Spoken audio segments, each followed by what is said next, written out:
Hello, brilliant and embodied souls. My name is Kim. Welcome to or welcome back to my channel. I'm so glad that you are here. I've been thinking a lot about embodied intuition and how embodied intuition can support us as card readers, but can also just support us in many, many realms of our life. Yes, as magical practitioners, certainly. As human beings, also certainly. Embodied intuition is a gateway that can help us in so many areas of our lives. As a somatic psychotherapist and magical practitioner, I think a lot about how people can be disconnected from their embodied intuition for a variety of reasons. Some of those include trauma. Some of those include social conditioning. I'm really passionate about helping people come back into their bodies and cultivate that intuitive knowing that supports people, again, across the domains of their lives. We as card readers have an advantage in that we can use our cards as one tool to strengthen our embodied intuition. I want to talk about how to do that today and share some of my own explorations with embodied intuition. There's a lot of how here, and I really want to share some of how to cultivate this extra sense. We could even, we could go so far, it's a spectrum. We could go so far as to say, or I could go so far as to say that embodied intuition can scale all the way to clairsentience. Okay, let's talk a little bit about how. In psychology, there is this thing called a felt sense. This concept was developed by a man by the name of Eugene Genlin. He did a lot of research at the University of Chicago. He was primarily interested in why some people really benefited from psychotherapy and why others did not. He really wanted to dissect what it was about the people who seemed to get the most out of psychotherapy. Like, what was it about them? And I'm sharing this with all of you because I think folks in the magical community would find this very interesting. What he found was that people who had an innate talent or proclivity for a felt sense tended to do the best in psychotherapy. There are other factors as to why psychotherapy works and why it doesn't, but Genlin found that people who could experience a liminal, evocative, and malleable experience within themselves tended to be able to take on a lot of the practices, interventions within psychotherapy in really unique and powerful ways. He dubbed this, what I just described, he dubbed this a felt sense. And I feel that a lot of people within the magical community probably have that proclivity, that natural ability to step into felt sense. I'll talk a little bit more about what a felt sense is. And let's use an example, shall we?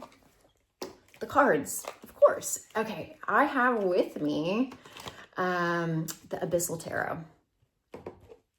This deck is incredibly emotive, evocative. There's underwater photography. So the felt sense that I receive and generate within myself when looking at this deck is quite unique. Let's take the Three of Cups. There's a very unique posture going on. Sorry, my light is picking up, my ring light is picking up the glare. There's a really unique posture. There's all of this red. There's a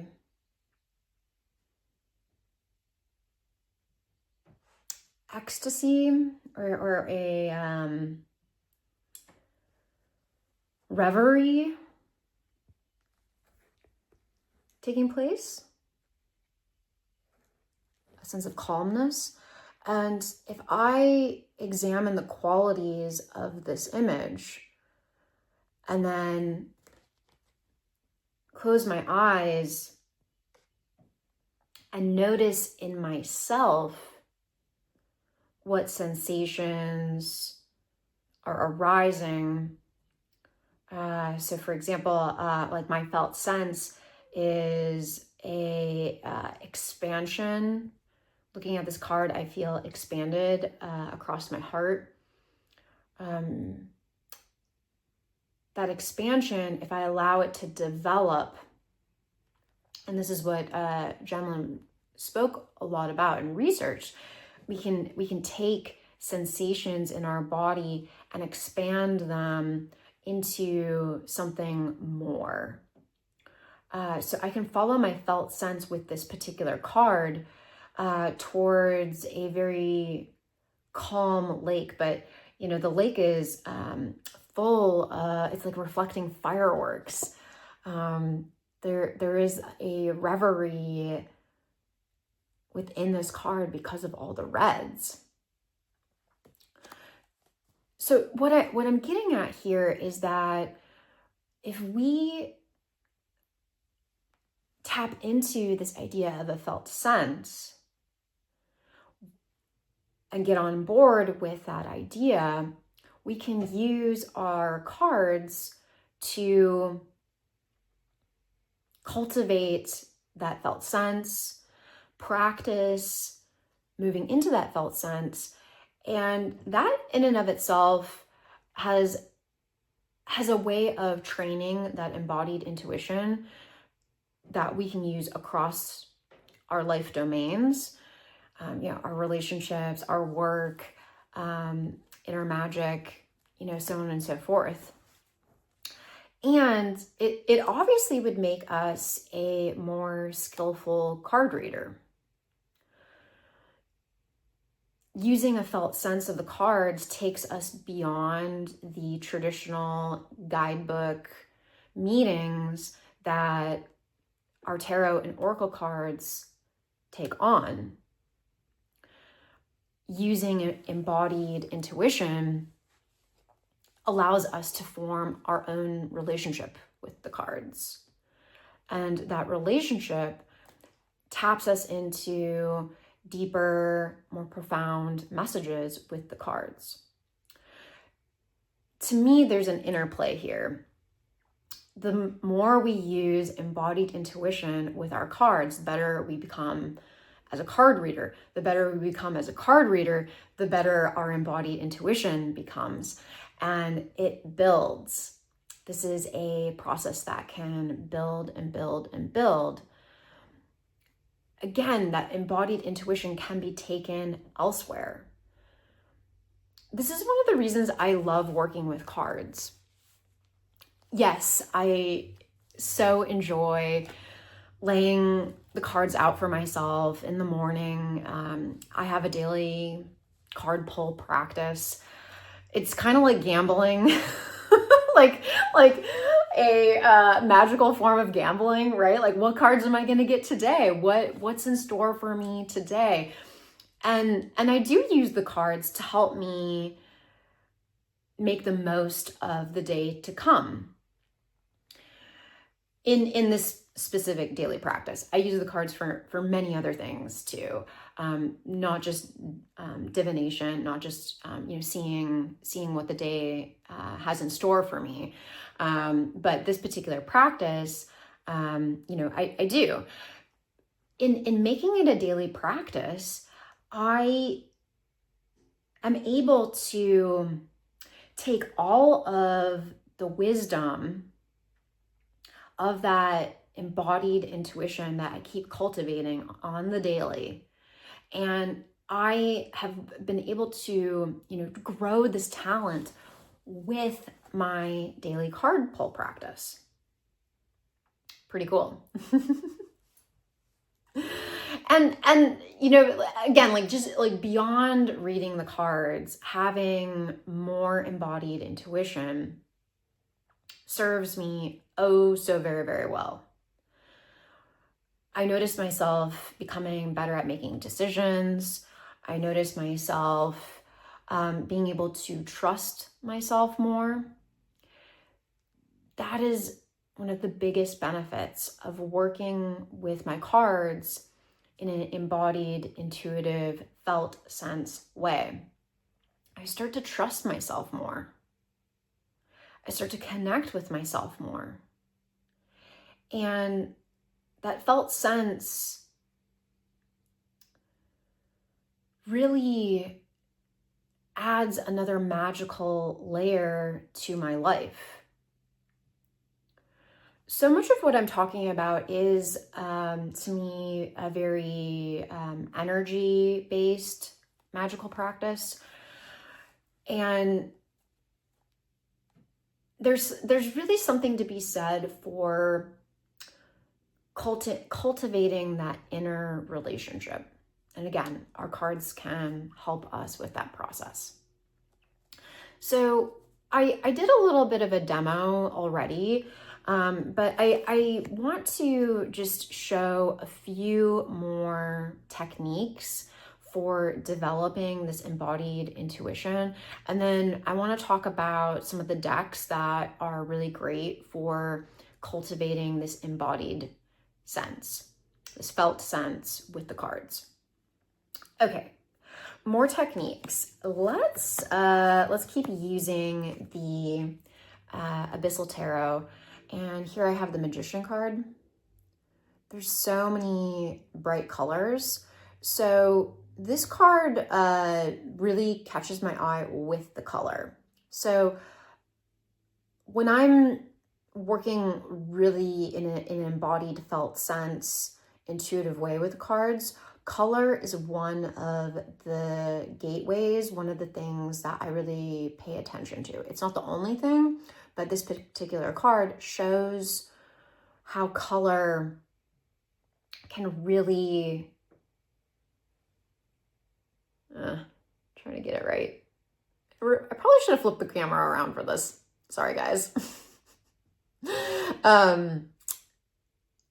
The colors in this deck, in this particular card,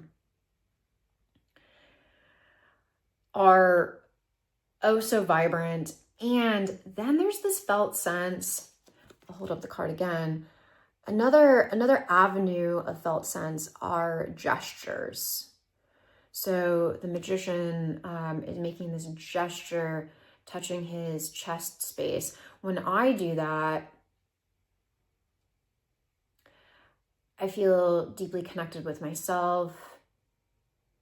There's a presence that comes into my body, into that my felt sense. I feel very grounded. I feel very here and now, which allows me to believe on an embodied level that I can do anything. I have everything that I need to make magic happen. So there, I combined my felt sense of the card, following the colors, following the gesture of the individual depicted in the card. I put it all together, noticed my inner experience, and then linked that inner experience with a traditional meaning of the card.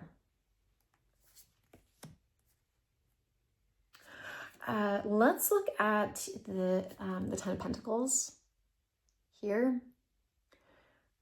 This card, I'll bring it up a little bit closer so you can see. There are beautiful textures in this card. The woman's hair, her dress, the play of light,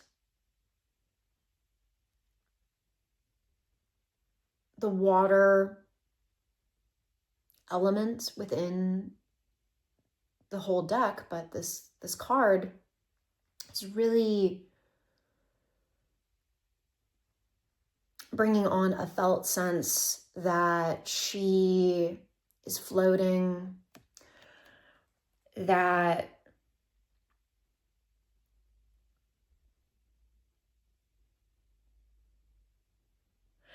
there's these golden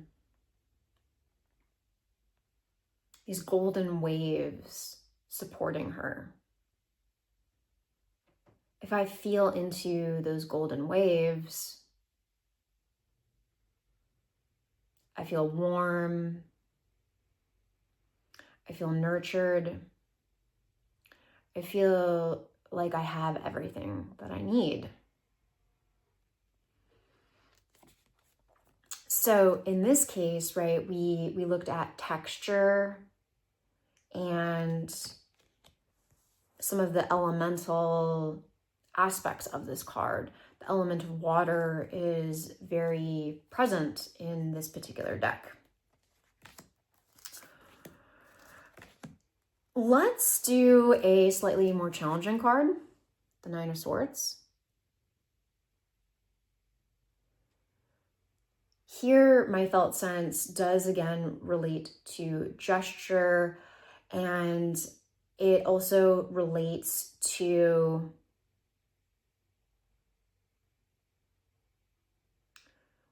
the amount of shadow within this particular card.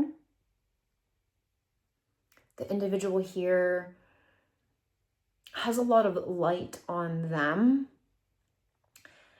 and there's a lot of shadow surrounding them. So my felt sense here is that we might be aware of, or I'm aware of what's happening inside of me, and yet everything around me is very murky. And because everything around me is very murky, you know, my felt sense is like, it's really hard to maintain my light.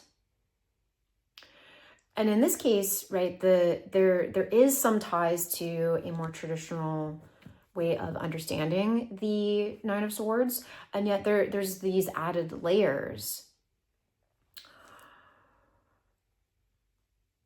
Felt sense connects to the classical senses, so a lot of use of sight. What do I see in this Judgment card? It connects to a lot of maybe what do I hear? High Priestess. In this case, it looks like her head is above the water. Her head is in another plane of existence. What could she possibly be hearing, seeing, tasting, smelling on that other plane?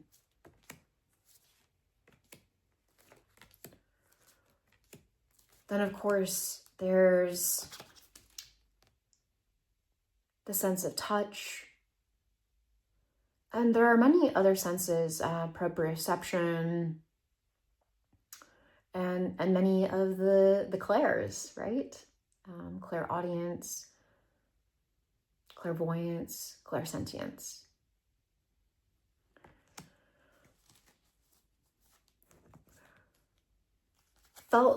A felt sense and embodied intuition uses all of those senses that I just mentioned to evoke new layers of meaning.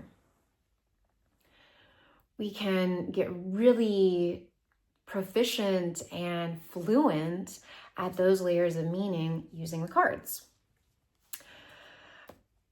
I feel I'll leave the demo, or sort of the conversation of the how of embodied intuition there for today.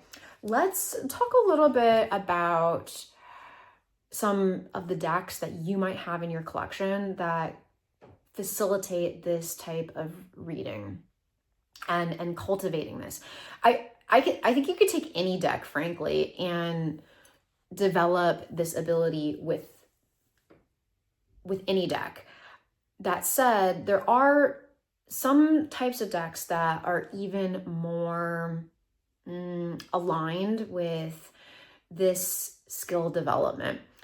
For me, those decks have been abstract decks, as well as painterly decks, as well as emotive or moody decks. I'd say that the Abyssal Tarot falls into that very emotive, moody type of deck.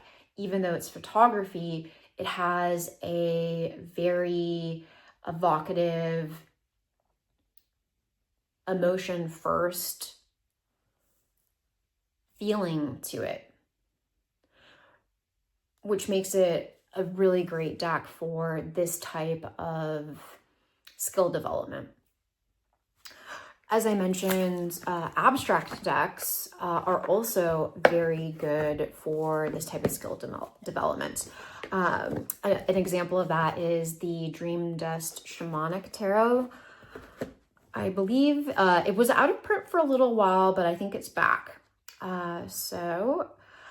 This deck is very, very shiny. Sorry again about my ring light. Incredibly abstract. And there's a lot of texture. There's a lot of color. There's a lot of shapes. So with this deck, my felt sense really helps me read with this deck. There is not the traditional imagery to go off of. Instead, there are only what I just said, right? There's only the colors, there's only the shapes, there's only the textures. This deck does have the meanings on the bottom of the card. However, this deck also, beyond what I just said, there's also a lot of motion, a lot of movement within this deck. All of that translates into a deck that is really successful for embodied intuition types of readings. You really have to use your felt sense with a abstract deck like this one.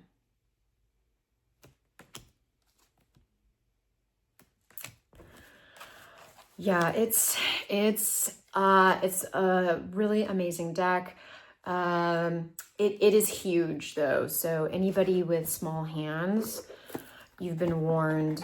It can be kind of unwieldy to work with because of its size. Another deck that really falls into this category for me is the Margaret Peterson Tarot. This is not the latest edition, so FYI, if you order it, it comes with aubergine or eggplant colored borders. This deck is incredibly emotive. I remember laying it out and welcoming it into my collection the first time. When I first got the deck, I always lay the whole deck out in its entirety, looking at each card by card, taking in the whole deck. When I took in the entirety of this deck, I started to cry for all of the feels, the entire spectrum of emotion. That entire spectrum is represented within this deck for me. Again, the use of color, the use of texture, light, shadow, Some of the cards have a lot of movement. There's great perspective within this deck.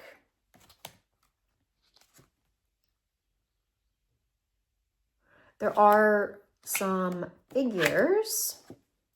This card is a great example. So I can use that idea of gesture with some of the cards. You can take on the body language or the gesture represented within the card.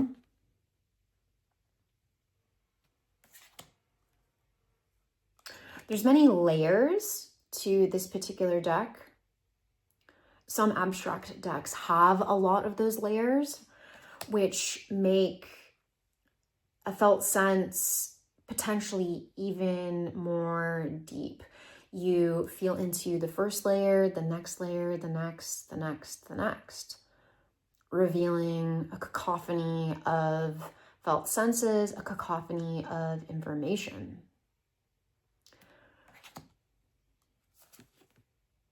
I so enjoy this deck. Its love language is quality time. It wants you to slow down. It wants you to really look and participate with it. Especially if you're working with this deck in this felt sense, embodied intuition way, this deck will slow you way down. And as somebody who can be really fast, process information at a rapid pace, have my thoughts spinning up in my brain, a deck like this helps me cultivate that felt sense of deepening, slowing, which really serves me well as a human being. A felt sense and embodied intuition actually bring us into different self states, and the recognition that, if we're a fast person, maybe we can be a slow person, or vice versa, right? If we tend to be slower, maybe we can, quicken ourselves to be adaptable. So a felt sense and embodied intuition can welcome us into new ways of being. That's another aspect of its power.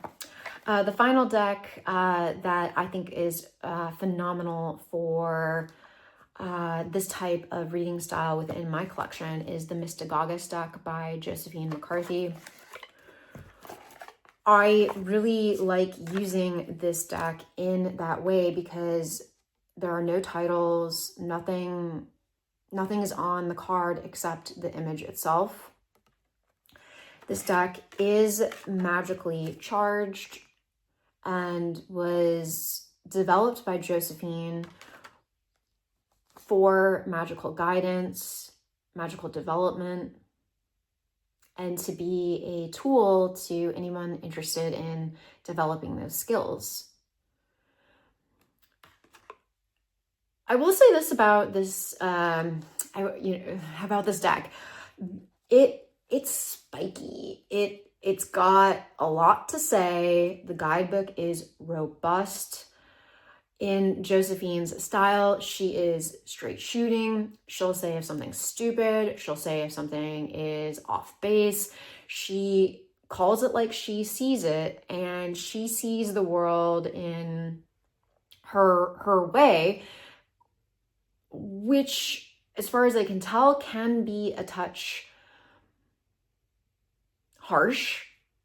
This deck is not always nice. In fact, often it isn't very nice. It does not tell you what you want to hear. This is a great example. This particular card, right? My felt sense when I look at this card is yuck. Yuckity yuckity yuck.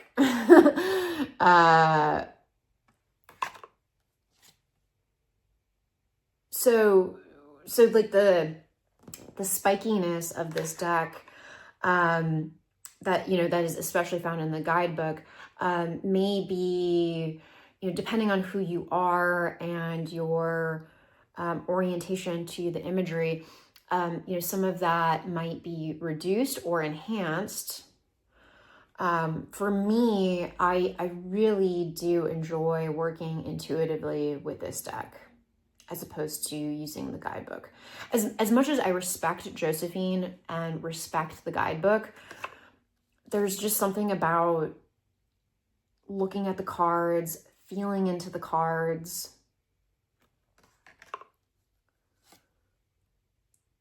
again, using color, texture, sight, smell, taste,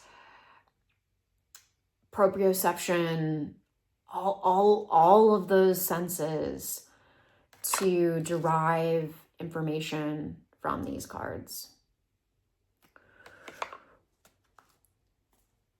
I feel like I want to leave it there for today.